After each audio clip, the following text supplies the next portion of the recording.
नमस्कार दोस्तों, स्वागत है आप सभी का। दोस्तों, जैसा कि आपने देखा होगा, कल यूपीएसआई 2021 का नोटिफिकेशन जारी हो चुका है और उसमें फॉर्म कब से भरे जाएंगे और कब तक भरे जाएंगे और बाकी सारी जो डिटेल्स हैं एज का और जो सिलेबस है उन सारी चीज़ों का डिस्क्रिप्शन उसमें दिया गया है। आपने नोटिफिकेशन शायद देखा होगा, ठीक है। और कल मैंने आपको बताया भी था। तो उसमें एक अब उस पे एक रिट पड़ने जा रही है, ठीक है। रिट तैयार हो चुकी है आज या हो सकता है कल तक उस पे रिट पड़ जाएगी, ठीक है। जो याचिका है वो कल दाखिल हो जाएगी इलाहाबाद हाई कोर्ट में, ठीक है। तो ये भर्ती जो है अभी आई नहीं कि फंसने की कगार पे पहुंच गई है, ठीक है। तो इसमें गलती भी बच्चों की नहीं है। जो याची जा रहे हैं वो अपनी स्वेच्छा से जा रहे हैं, अपनी मर्जी से जा रहे हैं, ठीक है।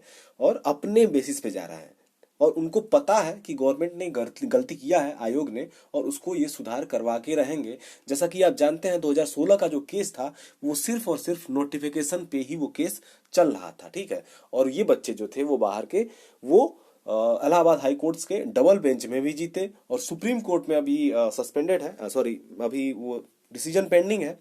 डिसीजन रिलीज नहीं हुआ है, लेकिन पूरी उम्मीद है कि वो वहां से भी जीतेंगे। उसके बावजूद भी आयोग को थोड़ी भी समझ नहीं आई है कि हमें क्या करना चाहिए और क्या नहीं, ठीक है। और सबसे पहली गलती तो उन्होंने यही कर दी है कि अभी डिसीजन पेंडिंग है सुप्रीम कोर्ट का, उसके पहले ही विज्ञप्ति उन्होंने जारी कर दी, क्योंकि उनको पता है कि विज्ञप्ति के ऊपर ही केस चल रहा है, ठीक है।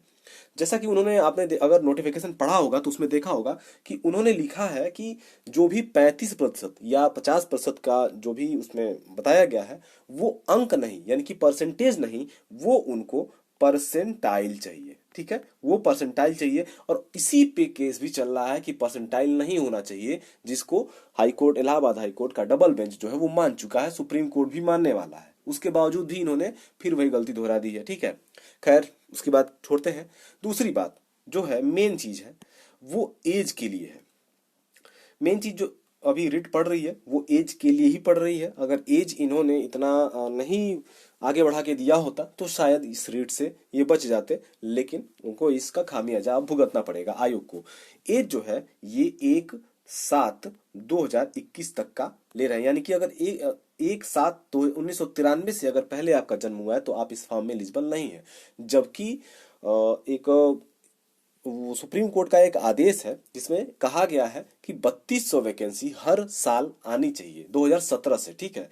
तो ये हमारे जो डीजी साहब हैं उन्होंने कहा कि 3 साल की जो वैकेंसी है, 17, 18, 19, सॉरी 18, 19 और 20, 3 साल की वैकेंसी हमने एक साथ ऐड करके दे दिया है, ठीक है। आपने ऐड करके जो दे दिया है, लेकिन जो 3 साल से उसका वेट कर रहा था वो फॉर्म भर पाएगा कि नहीं, इसका भी ध्यान आपको रखना चाहिए था, लेकिन ये चीज आपने ध्यान नहीं दिया। और इसी बेसिस पे बच्चे जो है रिट डाल रहे हैं और मे भी पूरे चांसेस है कि आपको एज रिलैक्सेशन मिल जाएगा। तो जो लोग 2 साल या 3 साल से चूक रहे हैं उनको शायद हो सकता है उनको मौका मिल जाए ये फॉर्म भरने का, ठीक है। तो फिर देखते हैं आगे क्या होता है। जैसी भी जानकारी हमें मिलती है रिट के बारे में हम आपको जरूर इन्फॉर्म करेंगे।